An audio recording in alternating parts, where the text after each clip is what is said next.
Could your medical practice remain sustainable if it received the maximum 9% penalty 4 years in a row? Give me less than 10 minutes and I'll show you how your practice could already be on track for repeated penalties if you were penalized in 2022. And why waiting until the next feedback report could cost you years of missed opportunities to fix it. And if you're watching this and don't know if you're eligible or where to even start, I've created a simple eligibility and performance review worksheet that shows you how to check your eligibility status and the first steps I recommend practices to take to reduce future risk before another performance year closes. If you're new here, hello, I'm Talitha. I'm a former RN with nearly 20 years of clinical experience and now work with small, rural, and independent primary care practices, helping them navigate MIPS, HEDIS, quality performance, and operational improvement. One pattern I continue to see is practices treating MIPS as a quality compliance program. Something you submit, something you attest to, something you think about when reporting season arrives. And I'm here to tell you that that is an expensive assumption. And what that mindset often leads to is some practices check eligibility once, some don't check it at all. They assume they're too small. They assume they're rural. They assume they don't meet the threshold. Then the year moves on, patients are seen, claims are submitted. The office continues exactly as it always has. But eligibility can change throughout the year.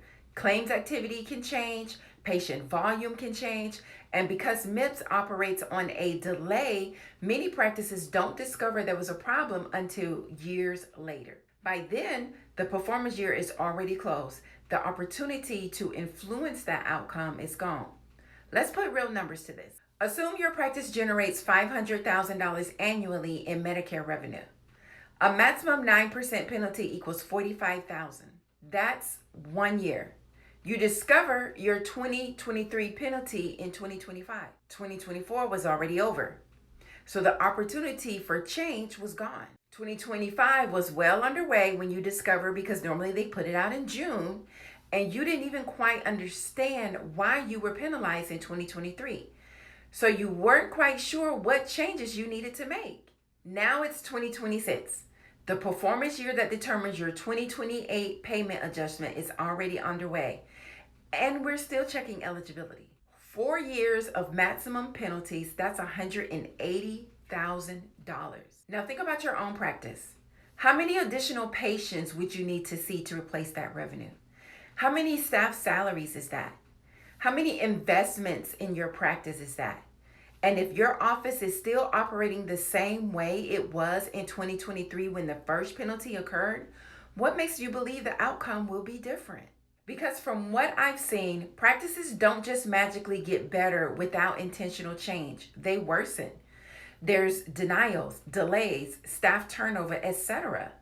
The systems that help practices succeed under fee-for-service are not the same systems needed to succeed under value-based care. So there are the top 3 things I recommend you start doing immediately. Verify eligibility throughout the year, not once, throughout the year, because eligibility can change as claims activity changes. Step 2, review performance before submission deadlines force you to. Even if you believe you're exempt, that means you still need to be proactively monitoring preventive screenings, chronic disease management, medication adherence, follow-up rates. The health of your patient population still matters even if you think you're exempt. Step 3, identify the operational gaps affecting performance. Where is the breakdown occurring? Documentation, follow-up, referral coordination, patient access, medication management. You need visibility into what is happening before another performance year closes. Because whether you're eligible today or not, the health of your patient population still matters. Preventive screenings reduce disease burden. Chronic disease management reduce complications. Better follow-up improves outcomes and reduce readmissions and ER utilization, which is now also tied to your MIPS and HEDIS recoupments and scores. The practices that adapt successfully under value-based care don't wait for a penalty feedback report to tell them there was a problem.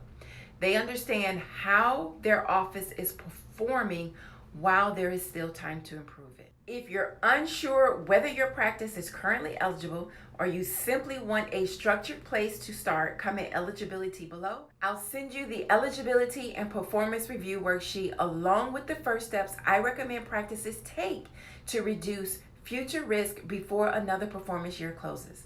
Because once the year closes, the opportunity to influence that outcome closes with it. And we're either looking to stay profitable or we're not. If you found this video helpful, make sure you share it with someone who could benefit from it. Don't forget to like and subscribe and turn on the notification bells so you do not miss future videos that can help you and your medical practice perform better and get better patient outcomes. Until the next time, I'll see you in the next video.